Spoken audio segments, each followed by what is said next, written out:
Hello. Good evening from St. Peter's in Hove. I'm Father Alexander. Here we go again on our 31st step in our walking tour through the Bible. Now, we've just had the Ten Commandments, and we know about the Ten Commandments, I think, because we all learnt about them at school. Then in the next few chapters, chapters 21, chapter 22, chapter 23, we have various laws and ordinances of the Lord, which is entitled in my Jerusalem Bible, the Book of the Covenant. Now, these laws and ordinances strike me as being far from unified in spirit. You can't really call them a code. They're more a collection. In other words, at various times in the past, people have formulated laws or received laws from God, and these have been put together, but they haven't been harmonized because the tone of the laws is very, very different. Now, say, for example, it's absolutely clear that the death penalty is mandated for committing murder. So it says at 21, 12 and 13, anyone who by violence causes a death must be put to death. Seems clear. But then immediately it goes on, if, however, he's not planned to do it, but it comes from God by his hand, i.e. he kills somebody by accident, in other words, what we call manslaughter, he can take refuge in a place which I shall appoint for you. So, but if any person should dare to kill another person with deliberate planning, you will take that person even from my altar to be put to death.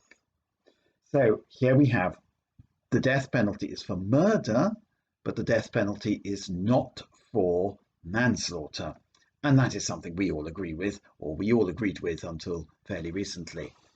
And of course, we have the place of refuge.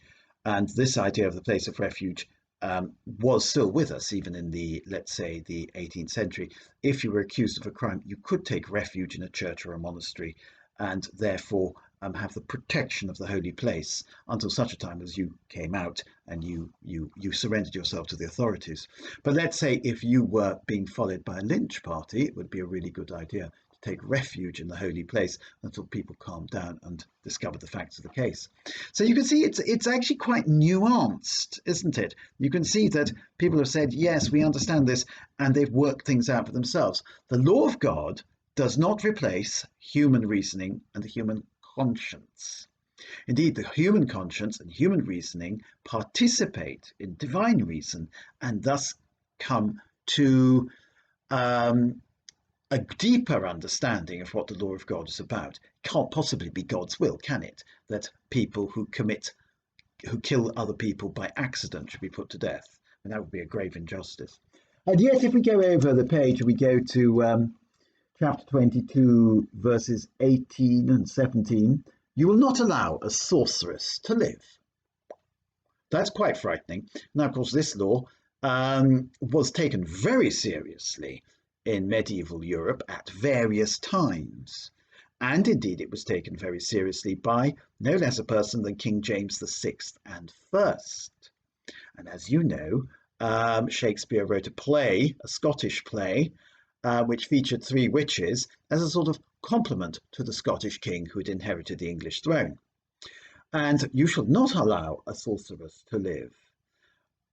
Why? No explanation whatsoever. So this is a bit bald, and above all, no explanation why sorceresses should be put to death, and no explanation either of what constitutes a sorceress. Of course, we'll later meet a witch in the Bible itself, the famous witch of Endor. So why is sorcery so bad?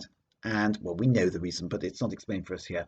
And how do you determine who is a sorceress? Very important points.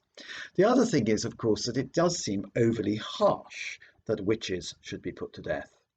And of course, from a practical point of view, it's a very bad law to have the death penalty for sorcery, because sorcery is almost impossible to prove. And indeed, it's very hard to work out who's a genuine sorceress and who's just an eccentric old lady living with a black cat. So that does seem a rather strange law, doesn't it? Then the next one, anyone who has intercourse with an animal will be put to death. Well, why? We're not told. And clearly the children of Israel saw the sin of bestiality as a very grave sin, and therefore the worst sort of sin, and therefore deserving the death penalty. It's not quite clear to us why bestiality should be the worst sort of sin, but there you go. Let's leave that one. But then suddenly a massive crunching of the gears. If you just go on to verse 20 of chapter 22, you will not molest or oppress aliens, for you yourself were once aliens in Egypt. Amazing. This is the very 21st century. So when somebody from outside the tribe comes in, an alien, a non-Israelite, you mustn't hassle them, oppress them. Remember, you were an alien in Egypt. You were oppressed. So do not do to them what was once done to you, because you know how bad that is from personal experience. And then it goes on, you will not ill-treat widows or orphans.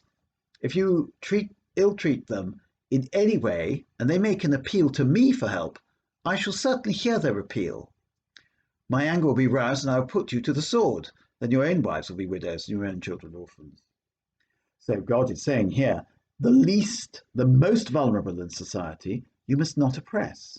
You must be kind to them. You must look after them. Because if you don't, I will come after you with a sword. The expression rather lets itself down. Be meek, be humble, be kind. Otherwise, I'm really going to come after you. It's a little bit comic, isn't it? But again, a 21st century law that we still don't keep up. Do we really look after the most vulnerable in our society? And do we really test every course of action that we contemplate, asking ourselves, how will this impact on the widows and the orphans or the most vulnerable in society?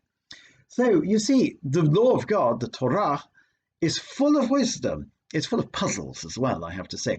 Sometimes it really does seem to be very primitive. Thou shalt not permit a sorceress to live. And incidentally, yes, let's name this. Why sorceresses? Why not sorcerers?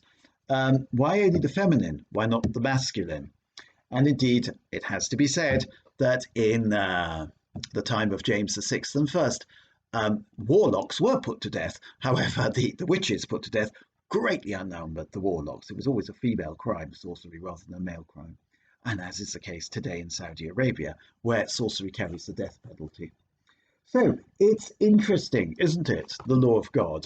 Do look at these chapters yourself, and then we'll talk later about what goes on in the rest of Exodus. All the very best. Bye.